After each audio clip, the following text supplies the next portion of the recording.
welcome to 52 Pickup, the greatest podcast. No, that's not how it goes. No, let's own it. We are 49 episodes in. This is the greatest podcast. It is the greatest podcast about the greatest comic book that you've probably never heard of. Although I hope at episode 49, you have heard of it at least. My name's Gita Jackson. I'm Gita. That's who I am. And I'm joined as ever by professional comic books expert, Alex Jaffe. That's me, professional comics books expert, Alex Jaffe. It might be more precise to say professional DC expert because I don't read Marvel. I think you're more of a Marvel expert than I am at this point. And even so, I prefer DC on the whole. Like, if you ask me what characters I have a real fondness for, it is all DC characters and DC events.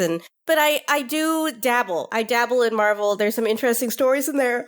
I mean, it's a lot of the same writers, too, you know? Yeah. So they go back and forth. There's overlap. There's some overlap. You know, the first comic I really fucked with and was like, whoa, comics can be weird and cool was Grant Morrison's X-Men. But then I just prefer their DC work because I think those characters and their histories are more interesting. It's interesting, I think, because there's never been one guiding principle on who these characters are supposed to be. There's such this tradition of just like handing down to the next generation of people and seeing where the ball goes. Whereas there's always a Kevin Feige type at Marvel, a Stan Lee type at Marvel. Yeah. It's a little bit Muppet Show behind the scenes, basically, from what we've learned, what happens at DC. And I think that's what makes it interesting. It's a little bit more of a mess. I'm just imagining all these comic book writers now and artists singing It's the Muppet Show tonight. I'm imagining them all flailing their arms around like Kermit the Frog behind the stage because they've got 5 minutes to print deadline. Yeah. That does seem like what it's like over at DC, I'm not gonna lie. Okay, which Muppets are Grant Morrison, Greg Rucka, Mark Waid, and Jeff Johns? Fuck. Jeff Johns is Sam the Eagle. Okay, I can see it. Grant Morrison gives me strong Gonzo energy. Mm-hmm, for sure. Yeah, I mean, it's just, there's no other one that would be Grant Morrison. It's Gonzo. It's right in the name. They aspire to be the Hunter S. Thompson of comics. Yeah, I don't think the relationship between these two people is similar, but I want to say that Greg Rucka to me feels like Rizzo the Rat, just in terms of how easy it is to talk to him. Yeah, and Mark Waid is 100% Scooter. Oh, yes. Like, he even looks like Scooter, I'm not gonna lie. I was going to suggest that Grant Morrison was Dr. Teeth of Dr. Teeth and the Electric Mayhem. Yeah, I see that too. I really, really, really do see that. But for me, Gonzo. Yeah. Because you just don't know what Gonzo's going to do next. Right. Greg Rucka is totally Rizzo because he's street level, he's adorable, I'm walking here. Very much. It's the energy you feel when you talk to Greg Rucka. Yeah. No, for me, I just feel like Grant Morrison has spiritually shot themselves out of a cannon like multiple times in their career. That's fair. Yeah. That's absolutely their image. That is kind of their vibe. Yeah. Like that comic that gets shared a lot on social media where Scooter asks Gonzo what he is. And he says, can't you tell? I'm an artist. That's exactly Grant Morrison's vibe to me. Dr. Teeth, I think, is like the public persona. But when you get down to the nitty gritty and you like read the work, it's Gonzo. That's, I think, an absolutely fair assessment. We are so deep into this. Speaking of Grant Morrison, this is a real Grant Morrison-y issue. We spend pretty much the entire time on Oolong Island with our science squad, who I think are named here the Science Squad for the first time. That's so cute. I love that. I love this whole issue so much. It's just so, like, as a mentally ill addict, this speaks to me so strongly. Yeah, all our chickens are coming home to roost here. No egg pun intended, though that's a big part of it. We got some old pals on we got Eddie Barrows, we got Rodney Ramos, we got Dan Green. We've all seen him on this series before. Let's talk about the sick James Bond cover. Oh my God, it's so good. It's Dr. Will Magnus in a spiral a la James Bond, but the bullets coming out of his gun are the different metal men, and it's just so cute. Yeah. I love the little faces that J.G. Jones draws on them. Tin is just so nervous to be shot out of a gun. I love Mercury's face also with a big old nose. That would hurt. It would be unpleasant. I've come out of this comic book loving the Metal Men. Like, they're my Blorbos from my shows now. Yeah. I love them so much. It reminds me of that guy from JoJo's Bizarre Adventure Part 5 who has like the animated bullets that he shoots out of his gun. Or like, you got it, boss! Yeah, it's exactly like that. Yeah. I wonder if it was one day Araki saw any images of the Metal Men and was like, you know what, that gives me an idea. I always thought Araki would do a really cool Flash run. All the Flash rogues are basically Silver Age JoJo villains. That's so true. There's the guy who can walk through mirrors. There's the guy who can spin really fast. There's the guy who can throw anything like a boomerang. Araki getting his hands on the Mirror Master would be absolutely bonkers. He would use those powers in ways that you genuinely had never considered before. I've got a contentious relationship with Tom Taylor, but the way Tom Taylor uses Mirror Master as like a zombie in his like Deceased series is genuinely terrifying. Like jumping through like the reflective windows in school buses to like take down kids. Yeah. It's so good. Yeah, absolutely. Like that is a power scaler's dream of a character, right? Like once you think about how many things in your life that are reflective, or that almost every camera has a mirror in it, like you just start cooking with gas.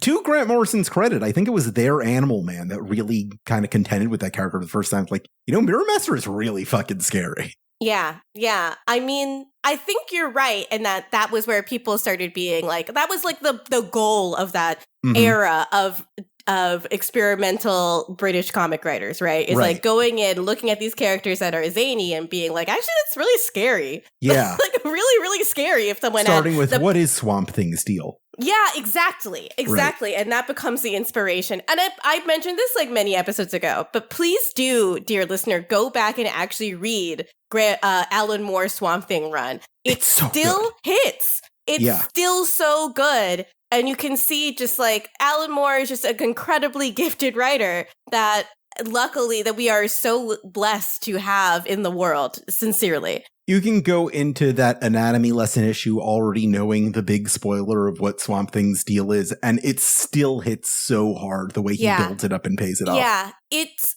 a perfect, it brings Swamp Thing back to its horror comic roots, and then gives you a delicious surprise ending that is just so fun. It's fun just to go back and read it just to see the machinery at work. Do you think that's what they were trying to do with Egg Foo in this series, to like make him this terrifying threat? But like, how do you Alan Morrisize a giant egg with a Fu Manchu mustache? It's sort of like a Swamp Thing, but through the lens of a British 1970s body comedy. Yeah. Where it's just like pratfalls and physical comedy and egg puns. It is, I feel like, have you read Vimanorama, the Grant Morrison comic? Haven't made it to that one. Oh, that is one where they try to do the same sort of bodies 1970s comedy, but through Hindu mythology. And like that seems to be like that kind of zany humor seems to be their real sweet spot, where they try to take things where they're meant to be light and they're meant to be humorous, is like filter it through puns and pratfalls. Yeah, that sounds like a blast. I know how careful and considerate Grant Morrison is when he's borrowing from other cultures. I liked Vimanorama, but it is, you got to have a tolerance for a little bit of Grant Morrison stuff. Yeah, so we open on Egg Foo opening the bidding for Black Adam, who's being tortured in the back room by Dr. Savannah. And the JSA has come knocking at his door, and he's like, so you got a bid or what?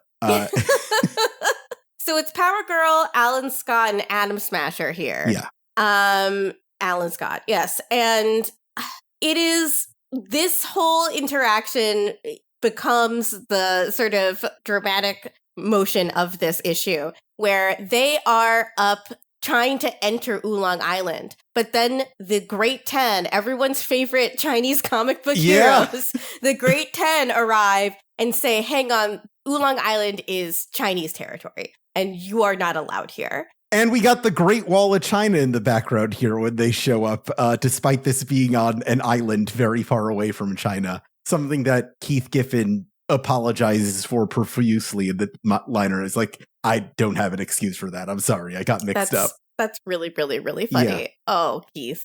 Oh, Keith. Oh, Keith.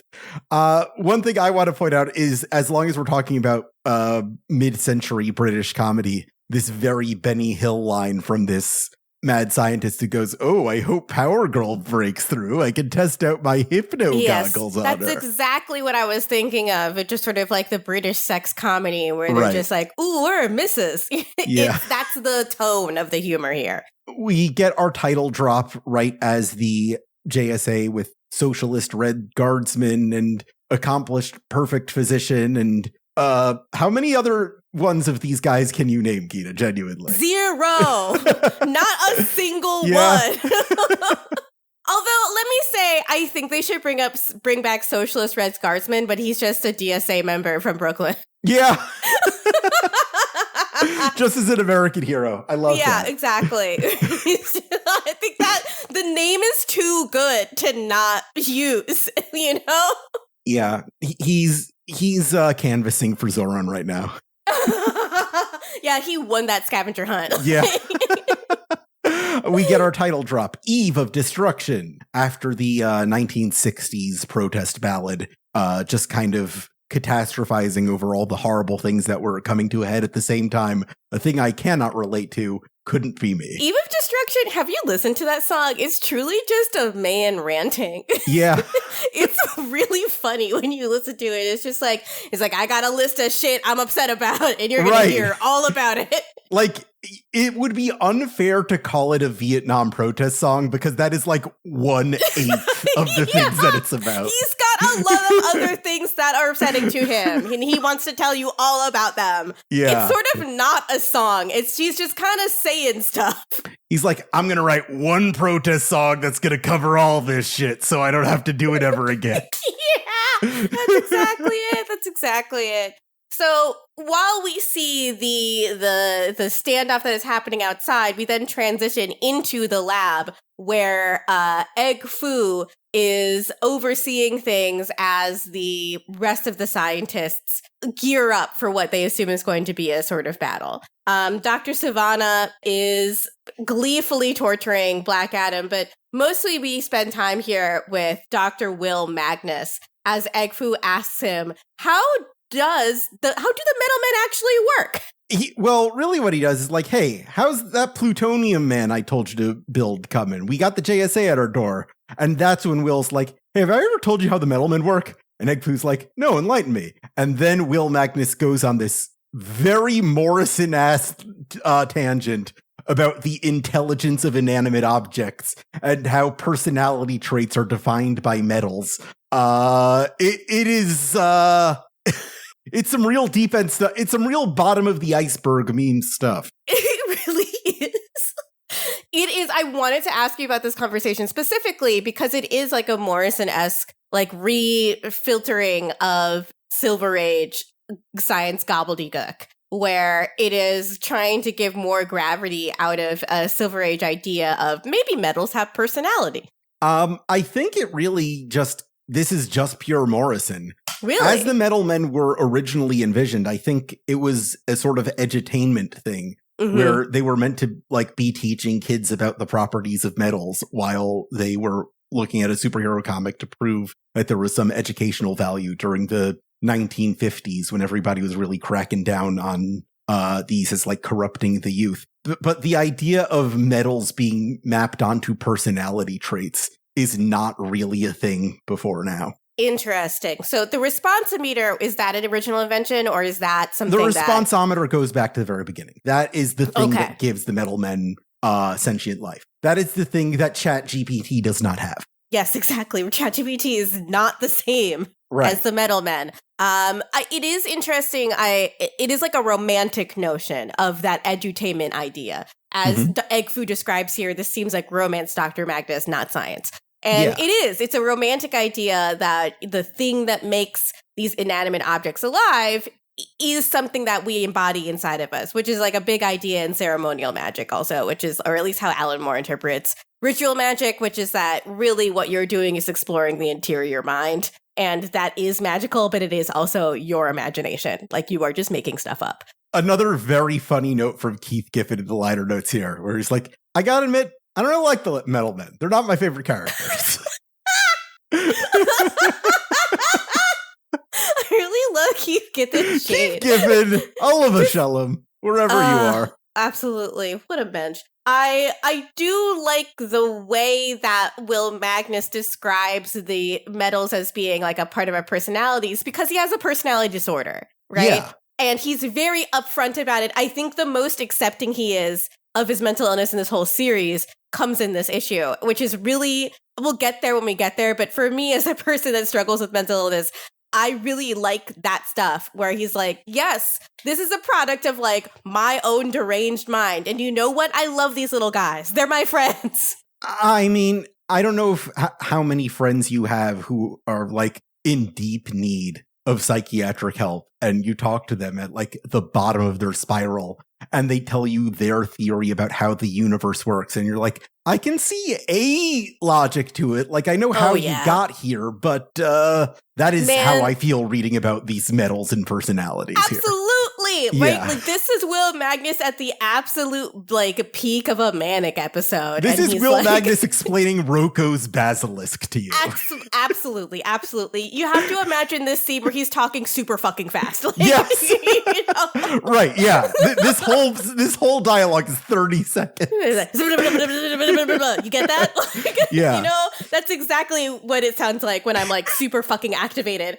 Oh, God. It is so, unfortunately, so relatable. But it's like the mental illness stuff does actually pan out. And in a way that is really satisfying in this issue. Will Magnus goes on to explain to Egg Fu. Egg Fu says, you know, there's been some rumors that, you know, there's certain metals have gone missing and you've been stockpiling them. And Will Magnus is like, yeah, of course there's rumors, you've been surveilling me. But there's something you have to understand about the metal men. They can be any size. Yeah. And we see these tiny ass metal men by his keyboard jump up and attack him like they would attack Chemo, the giant from one of the old Metal Men comics. Tin blinds him and Mercury stretches at him. And most importantly, he drops this revelation that will change everything you know about comics. I think when you follow the themes of 52 up to this point, it's so interesting to see all these different disparate writers building, not just narratively, but towards like a theme you can take with you. And like, if there's one thing that like has really stuck with me from this series and has grown with me as a person, it's that Mercury is the only metal that's liquid at room temperature. When I saw that fucking panel, I started laughing out loud in my office. So fuck all of you. I love also that Mercury is like, okay, well, that's not strictly true, but have you met the other two metals that are liquid at room temperature? Woo-wee. They don't suck. like them at all. You do not want to hang out with those guys. Yeah. Have you ever tried having a conversation with gallium? Yeah, what personality trait do you think gallium represents? You don't want it. So the metal men are just beating the shit out of this giant egg, and I just like that that's a sentence I can say. Yeah. Right? Like, that's the thing about Grant Morrison that people who really like Grant Morrison like, is that he gives you, or they give you a situation where it's the most absurd thing you could possibly say, and that's just a literal description of what's going on the page. My favorite part of this page, though, is this bottom right panel of Tio Morrow. Like, all this chaos is unfolding around him, and he just goes, well, and just, like, casually takes a super gun off the wall. And he's like, I'll deal with this. He's still in his Hawaiian shirt. It's so cute. Yeah. And now we return back outside to the ongoing negotiations between the More JSA. shots of the Great Wall of China for some reason. Yeah, it's interesting. In the Kindle version of the 52 book, that has been edited out. The Great Wall of China is not there. Yeah, I guess Keith Giffen felt really embarrassed. Yeah. As he should be. And they're like, you know, if you go to take Egg Fu out and try to take Black Adam, who is a prisoner of ours, that will be considered an act of war. And Alan Scott's like, we don't represent any nation. We're just a bunch of superheroes. And August General Iron's like, you're called the Justice Society of America. The It's so Superman funny. movie argument does not apply here. He doesn't call himself Super American. He calls himself Superman. Fair. It is like the inverse of the MLB calling their championship the World Series. Right. Where it's like, you can't have it both ways. if it's the World Series, you know, Right. Exactly.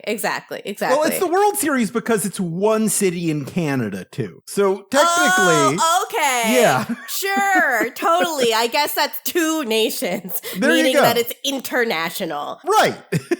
But the Baseball World Classic does actually rock. I'm not sure when it's going to happen. The BWC is maybe like the best sporting event. I'm so glad they're going to keep doing it because it was so much fucking fun last time. When Shohei Ohtani led the Japanese team to beat America just by being like, put aside your admiration for the Americans. We have to kick their ass. Right.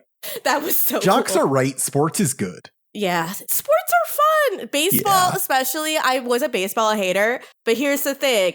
Treat it like a picnic and you'll have a great time. Exactly. It's a baseball park. It's not a baseball stadium. Yes. It's not a baseball field. It's a baseball park. You go there to watch a game happen slowly and have a nice time. Yes, exactly. You eat a hot dog, you eat 2 hot dogs, you Get eat yourself 3 a hot hot dog. dogs. I'm not going to stop you from eating 3 hot dogs.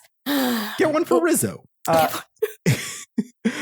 They've got this tense standoff outside the Great Wall of China. Meanwhile, Tio Maro blasts Mercury to hell with his oversized gun, which is pretty funny. Oh, poor little guy. They have a conversation here about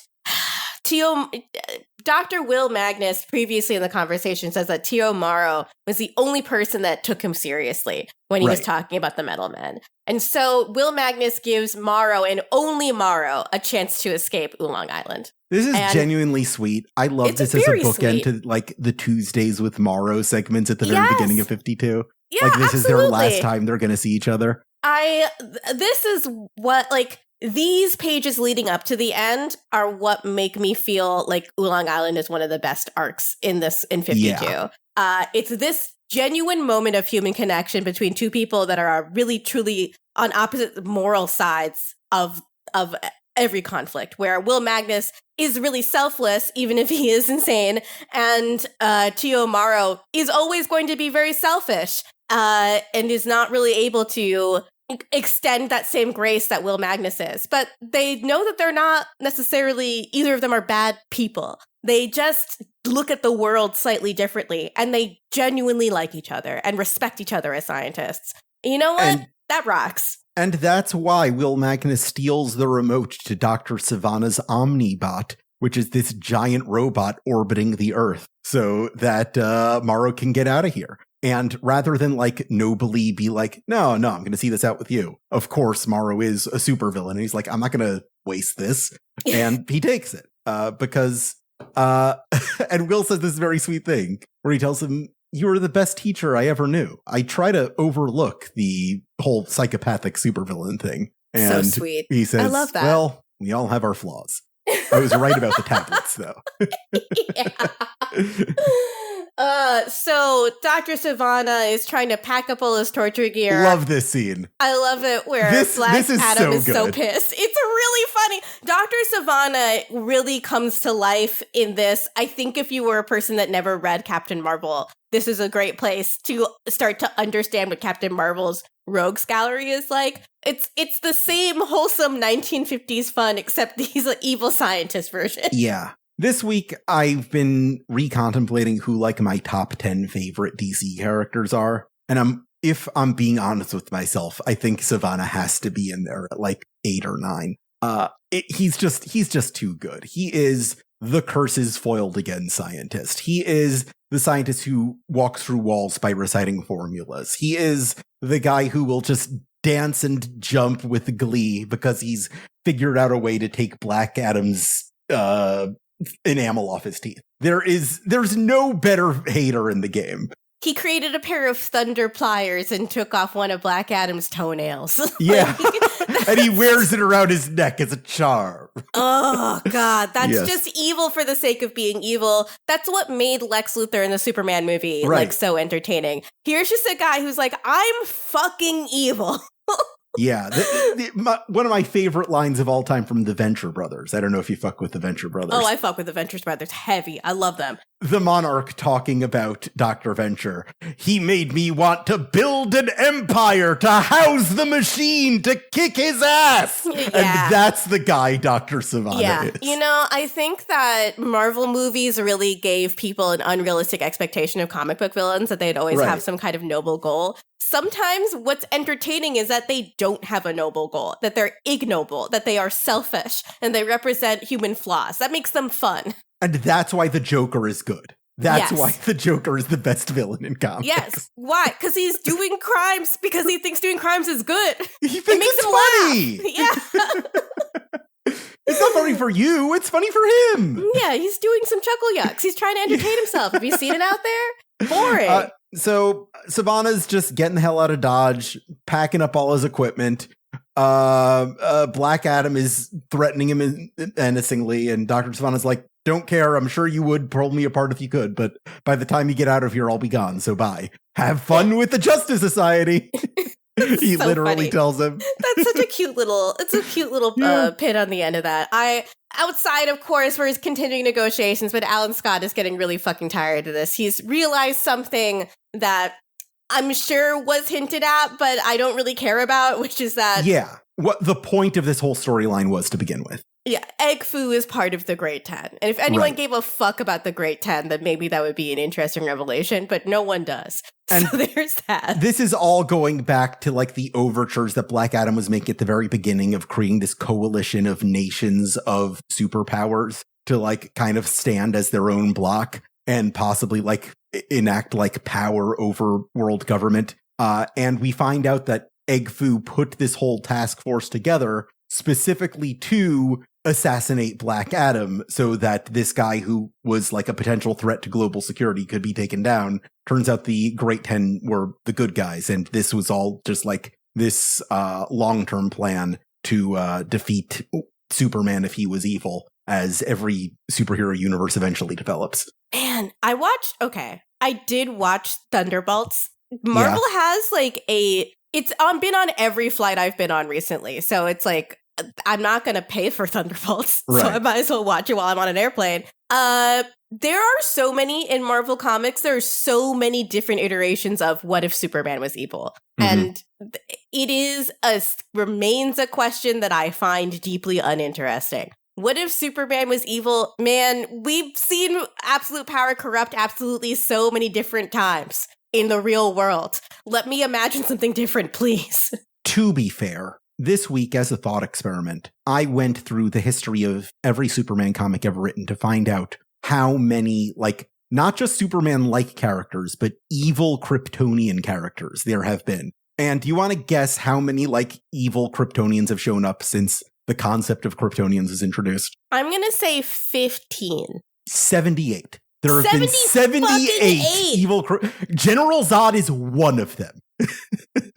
There's one who looks exactly like Jimmy Olsen and impersonates Jimmy Olsen. There's one who pretended to be Clark Kent's mom. There's one who got surgery to look like Jor-El. There's one who like poisoned a bunch of Marine men. Why would you There's poison one who's like a serial killer expert of Kung Fu who only kills men.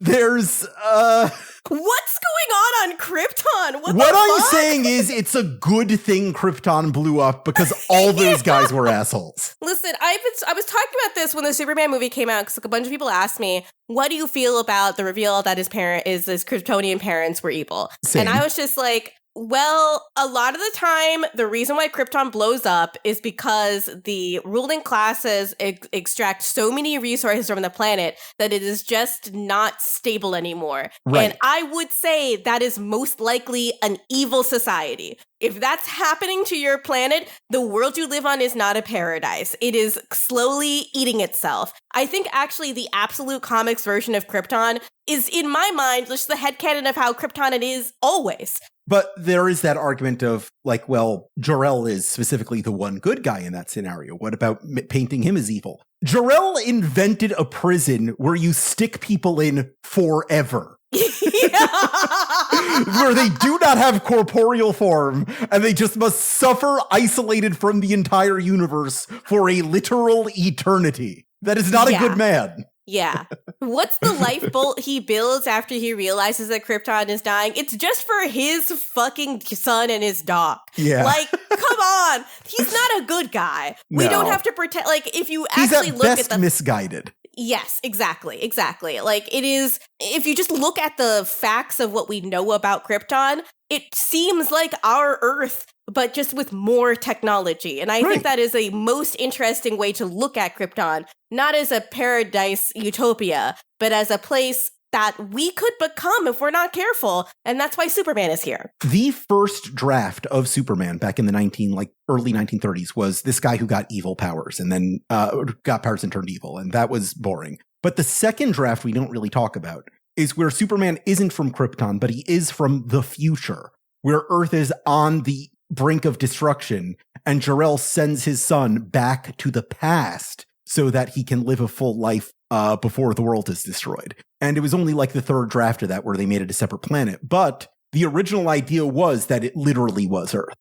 I think that's the most interesting version, is to at least spiritually, I think Krypton needs to be a representation of what we could be by being Lex Luthor, right? Like, by being unabashed capitalists, by extracting all the resources we can out of the planet, we could end up exactly like Krypton, which is to say, dead. All of us dead. Well, here we are back with Egg Foo, though. Egg Foo and Dr. Will Magnus are having a standoff. Yeah. And first Egg Foo is like, well, you played your fucking card, Mercury's done, what are you gonna do? And Will Magnus is like, I have a bullet. Go get him, Led.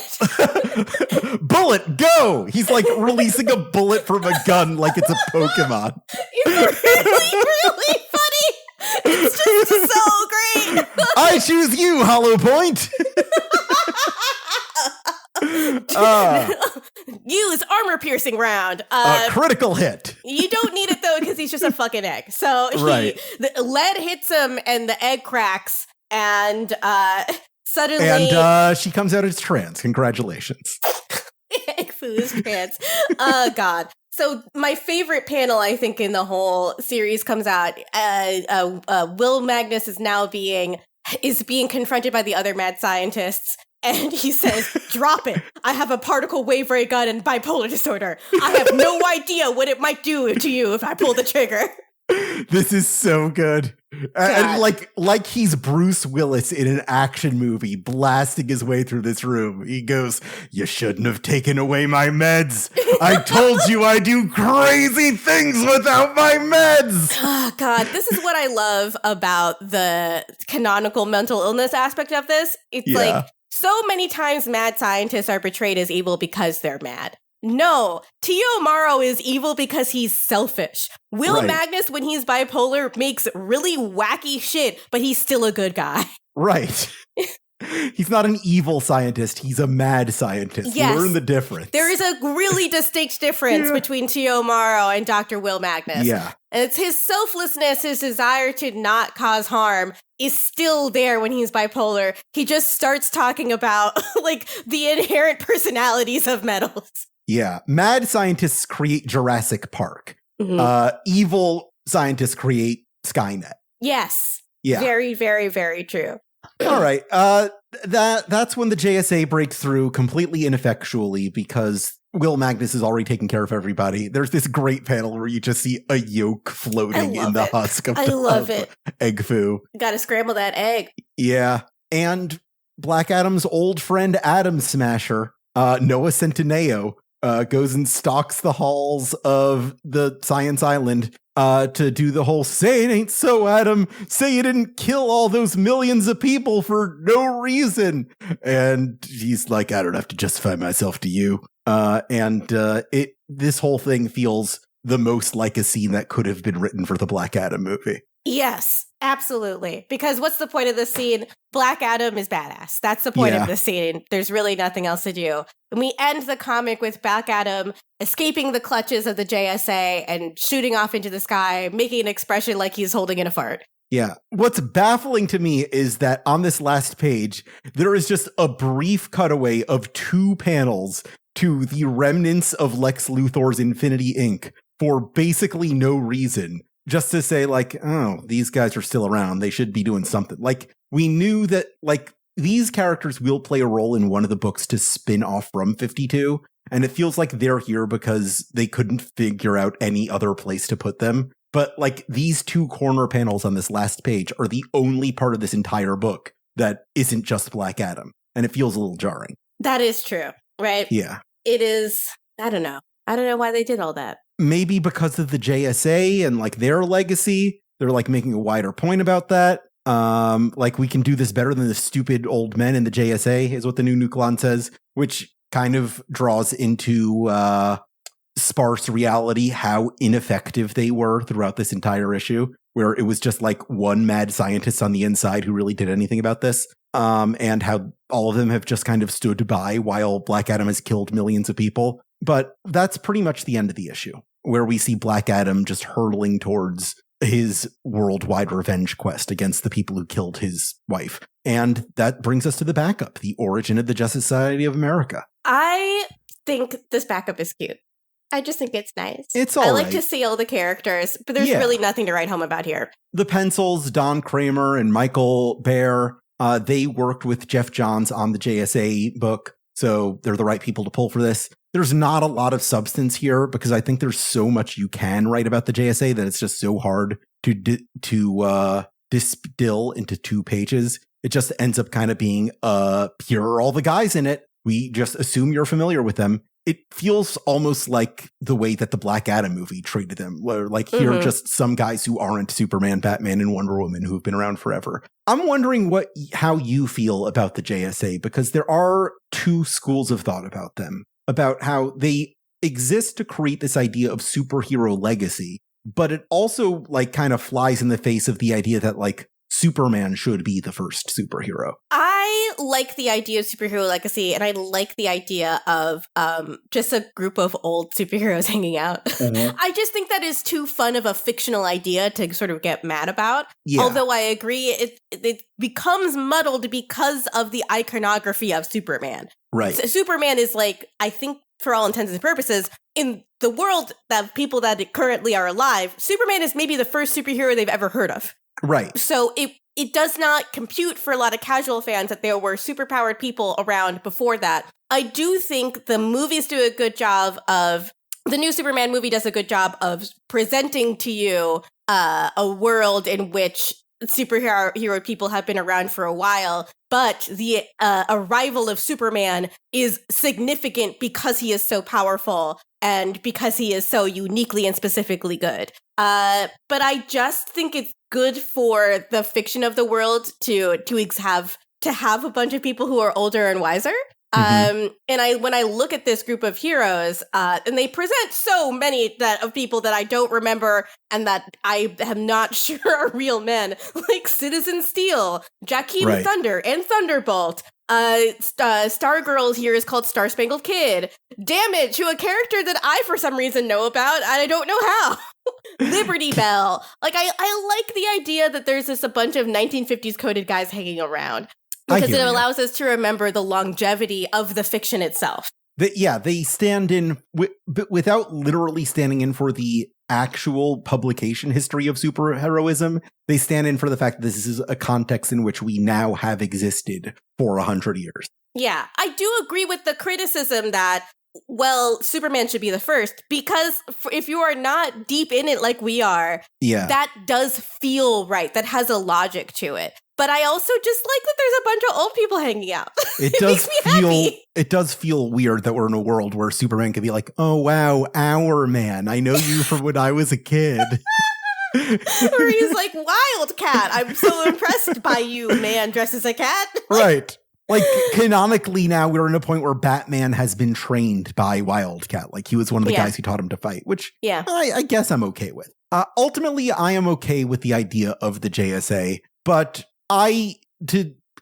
get into the blackboard before we do favorite scenes. Is that okay if we switch the order of these segments? Let's do it, because I know what my favorite scene is. Let's get into the blackboard, though. My blackboard is, since we saw that Black Adam movie, it has been impossible for me to take the JSA seriously. Really? Every time I see them show up, I just see them taking L after L after L. Like, we talk about how these are the old guys in the old guard, but when you look at how every time they have been used in that capacity, it's always like, these are the guys who get their shit fucked up. These are the third string jobbers. These are the guys who lose to Extant in 0 Hour. These are the guys who get their shit rocked by the Injustice League and the Injustice Society. They're the guys you barely remember, which means it's okay to kill a bunch of them to prove a new villain is the real deal. And that's exactly what Black Adam does. Every time they show up in a modern book, it really is just sort of like that speech at the end of No Country for Old Men. Like, that's the purpose of them, right? To be like, man, the world's changing. And I don't know if I fit in this crazy world anymore. Right. Oh, it's so violent. Yeah. I don't know. I prefer like a situation with like Jay Garrick hanging out with Impulse. Right. Where it's just like, how am I going to deal with this child with ADHD? Fuck. You know, that's the role I prefer them to take. I prefer them in their own books. I don't want to see them show up in any other storylines. I want to see them deal with being older. You know, I want JLA specific storylines, not contextualizing a current threat by showing how the JLA can't handle it. I've always said that the best JSA book of all time is James Robinson's Starman, because it's specifically about the modern generation reckoning with the history of heroism and the sins and mistakes we have inherited from our fathers and grandfathers. Absolutely. I completely agree. Starman is one of my favorite books until he goes to space and it becomes kind of boring. I kind of like the space stuff. Maybe I'll revisit it and like I'll see if I like it better. But I those opening few arcs where he's just like, I don't even want to fucking do this, but it's our family business as being Starman. Fuck. Is especially because he's like a 90s guy who wears a leather jacket. Like, I love that shit. That shit's my shit. I love it. What I love about the Space Starman stuff is that it's very overtly a tribute to the latter half of Alan Moore's Swamp Thing run, where Swamp Thing goes to space. And like, if you like my latest reread of Starman was right after my latest reread of Alan Moore. And it's just kind of shocking to see how one literally lines up with the other. And he was like, I just want to spend these issues talking about my favorite run of all time, which is Alan Moore's Swamp Thing. And, you know, I appreciate that. I like that too. The same way that Gerard Way's whole comic career isn't Grant Morrison neat. Yeah, absolutely. God, what do I put on the blackboard? I mean, the only thought I really had was, how else would you diagnose everybody on Oolong Island? Oh, God. So we know canonically Will Magnus has bipolar disorder. Right. And that he's probably experiencing at least, you know, some aspect, maybe a come down from a manic episode going into depressive right now. Mm-hmm. What about Tio Morrow? He's a narcissist. Narcissistic personality disorder. Yeah. Will Savannah? Savannah's hard to say. Something like Machiavellian about him. Yes. I borderline personality disorder. Yeah, he seems like a personality disorder type guy. Yeah. Especially like intense fixations on people who've wronged him. Right. Yes. Yeah. Exactly. Yeah. Yeah. The egg foo is just an egg, though. Yeah. Like, I don't know if he needs to have a mental illness. Yeah. He's just an egg. The themed villains like Dr. Time and the Bug Guy, those are all OCD guys. They need everything to be part of their theme or else it doesn't make sense to them. Yes, exactly. But those three, I think, are personality disorder havers. Absolutely, yeah. Yeah, you know, God bless all my soldiers out there with personality disorders. It's a hard life. How would you diagnose Batman? Batman has CPTSD. Yeah? Yeah, and I think major depressive disorder. I've always seen him as a little bit autistic. That does make sense. Yeah. It does. Maybe there's just like some kind of neurodivergence in there. We're not sure. He's on, as they say, on the spectrum. Right. He's what 20 years ago you would have called Asperger's and now called high functioning autism. Yes, it's the bat fixation that really makes that clear to me. He likes bats, he likes justice, and if it doesn't fit on those two things, he's not interested. He's not fucking interested. Yeah, God. But CPTSD on top of that, which probably made it hard for people to diagnose him as a child. Right. Yeah, because of the whole watching your parents get murdered thing. That's a good one. This whole issue is basically one scene, but what's your favorite scene? You know what it is. It's I have a particle wave ray gun and a bipolar disorder. Yeah. God. You put that on a t-shirt. Absolutely. I would wear that every day. I don't have bipolar disorder. What you do is you take the cover by J.G. Jones and put that word balloon over his head as he's like firing the metal men at you. And that's your shirt. Unfortunately, I may have to ask someone to commission that for me because I really love that. If you do, make a second copy because I'll wear it too. Hell yeah. The only two people in the world with the coolest t-shirt ever. Yeah. My favorite scene is that last good farewell scene between Morrow and Will Magnus. This is one of those cases where I do gotta hand it to Grant Morrison. They really did a great job with this story. It is, if not, I don't know if I would call the Science Squad the best storyline, but it is the most fun storyline. And this is where we all see that finally de-escalate so it can become the Black Adam show. Yeah, this is the most like sort of pure comics storyline, I would say, in that it's engaging with the legacy of the history that of fiction we're here, interacting with it in new ways, and also overall trying to make you have fun, have a good time, show you stuff you've never seen before, like a giant talking egg. So from here, we're barreling into World War III. We'll get to the setup on issue 50, and then after that, brace yourself, because Morrison, Rucka, and the gang had nothing to do with this mess, but we got to get into it anyway. We do have to talk about it because it is the one thing that is actually attempting to do what the mission statement was. The log line of 52 was. Like, it is, they did actually say, well, here's a big thing that happened in that absent year. It's just that it sucks. Yeah. So there's that. It turns out everything that happened in that, all the question marks from that one year happened in 1 week during a big war. Other than 52, have you been reading anything cool this week? Yeah, I've been reading the Jason Aaron run of Thor. This is the Jane Foster Thor arc. What I like the most about it is that it's got my favorite fictional analog of Elon Musk that I've ever read in a really long time. Yeah, it is a rich guy billionaire who runs a energy corporation, Roxxon. Roxxon, it also shows up in, I think, the Spider-Man games. Mm-hmm. They have become, I think, Marvel's de facto evil corporation at this point, sort of like how LexCorp is usually DC's de facto evil corporation. And it's run by this guy, Dario Agger. And what I like about this Elon Musk analog is that he's got like that same obnoxious personality Elon Musk has, where you can tell they're really online and like really care if people think they're cool or not. But on top of just being like an evil capitalist, he also like has like magical powers. He, when angry, turns into a minotaur, which I just really like that. That's great. Because it means that Thor can hit him with a giant lightning ball. Like, you're not going to like me when I'm a minotaur. Oh my God, did you watch the new Game Changer finale? Oh, I haven't seen it yet, but I am really excited. I am really, we'll talk about it next time. We'll talk about it next time. It's so good. All God. Right. Yeah, I really like this Jason Aaron Thor. I think that it gives what I want from a Thor comic, which is like all the Norse mythology stuff, but also the fish out of water comedy of watching him interact with normal people.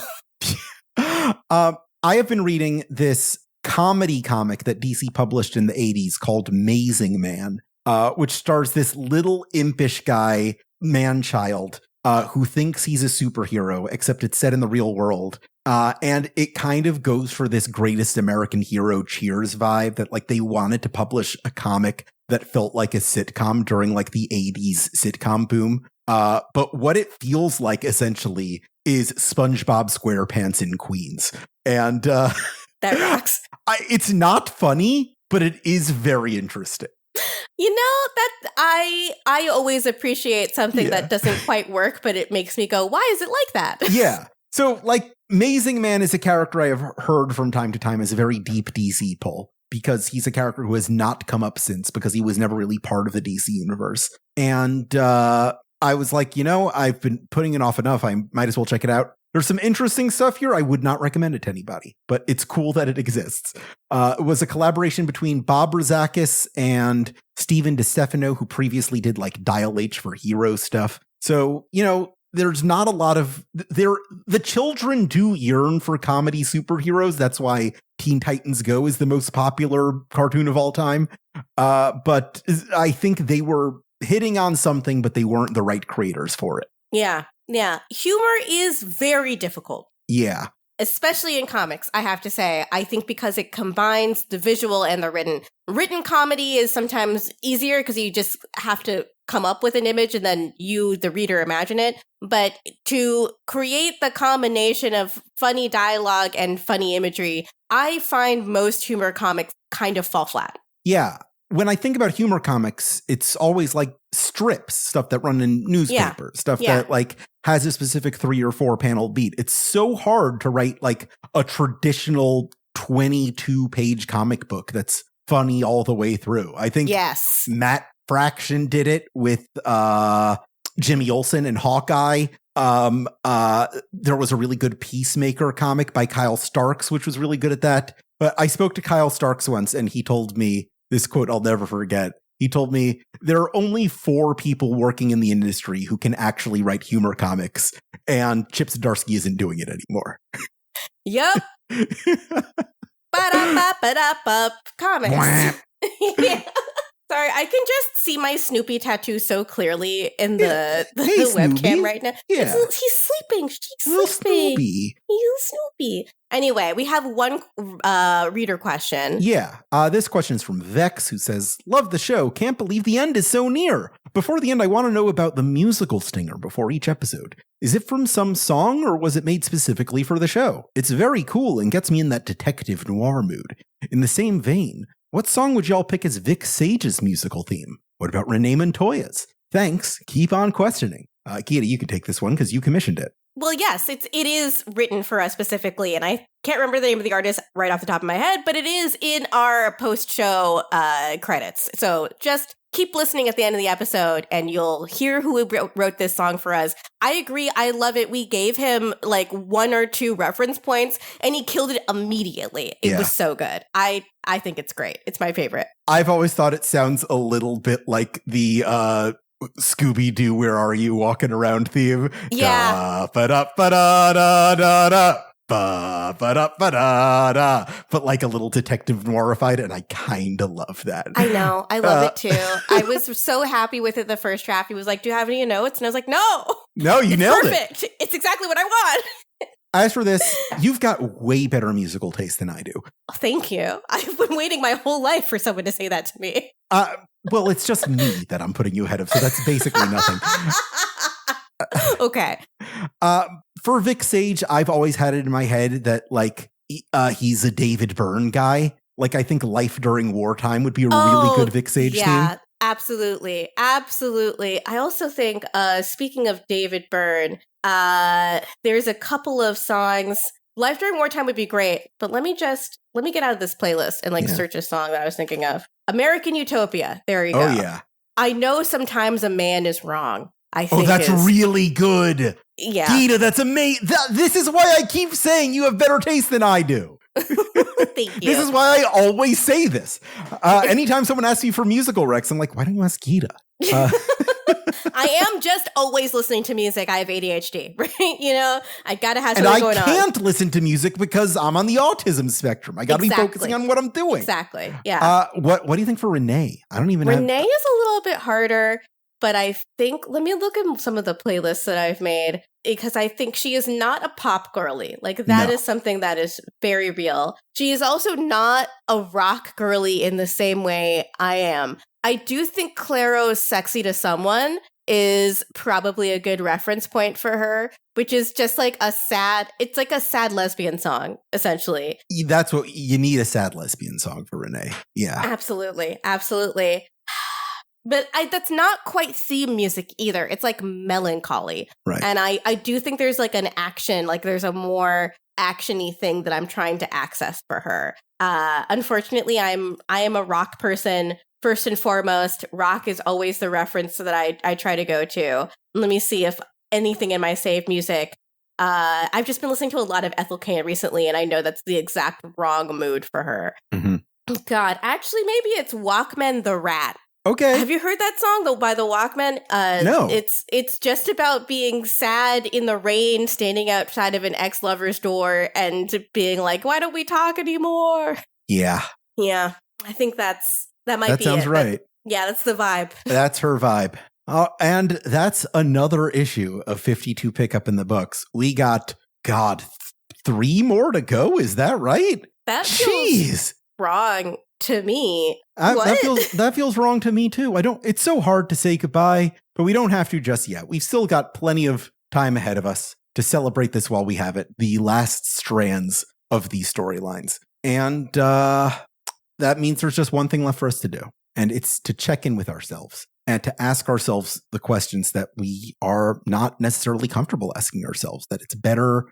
Sometimes it's easier to lead the unexamined life, but as we know, the unexamined life is not worth living. So I think at this moment when we've come together to really, really analyze the things that are important to us and the things that mean the relationships we have with each other and the things that mean things to us and how special it is to be able to share those with each other, which is what the show really is about. I think it's important to have those uncomfortable conversations and really ask ourselves in this moment, because even though it's difficult, it will make the future all the richer for being able to answer it. What's the only metal that's liquid at room temperature? I'm technically, there's a couple, right? Yeah. But the only one really worth bothering with is mercury, right? And fade out on this. Fade out, Esper.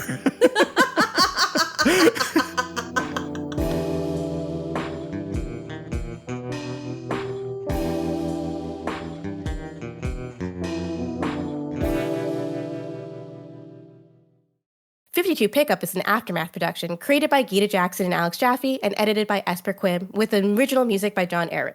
Hosting for 52 Pickup is provided by Insert Credit. The views and opinions expressed on this show are solely those of the show's personalities and do not reflect those of DC Entertainment or Warner Brothers. Please rate and review our show wherever you can and send your questions and comments to 52mailbag@gmail.com. Never stop reading comics.